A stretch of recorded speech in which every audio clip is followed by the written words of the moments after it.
قسمت نشد ببینم خدا نگهداری کنم، فرصت نشد بمونم و از تو نگهداری کنم.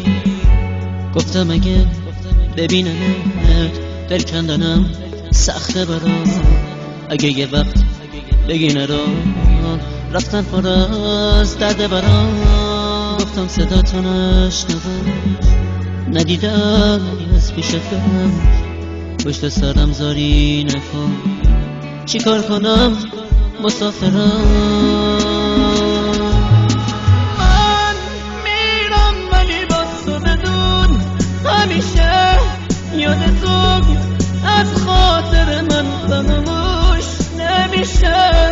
گل من خوب میدونی بی تو تک و تنهام عزیزم، اگه تو نباشی میمیرم.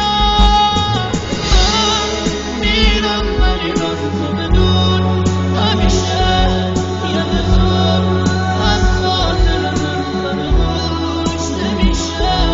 گل من خوب میدونی بی تو تک و تنهام عزیزم، اگه تو نباشی میمیرم. نامه رو تو تهش بخون، گریه نکن طاقت بیار، نامه رو خط خطی نکن، دو جمله رو هم دوام بیار. باور نکن یه بی وفا نامه میذارم و میرم، نه قسمت زندگی اینه، به کی بگم مسافرم.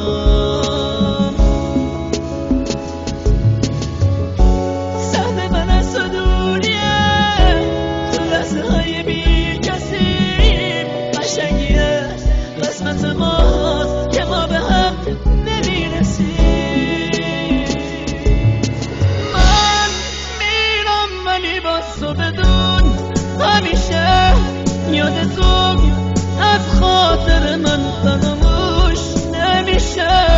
گل من خوب میدونی بی تو تک و تنهام عزیزم، اگه تو نباشی میمیرم. من میرم ولی باز تو بدون همیشه یاد تو از خاطر من فراموش نمیشه. گل من خوب میدونی بی تو تک و تنهام عزیزم، اگه تو نباشی میمیرم. همیشه زنده میمونم با یادت ترانه ها، منو ببخش اگه باز عشقم چکی تو نامه ها. دیگه تموم شد فرصت، خاطر ما میشه باشه، تموم خاطر باشه. خدا نگهدارت باشه.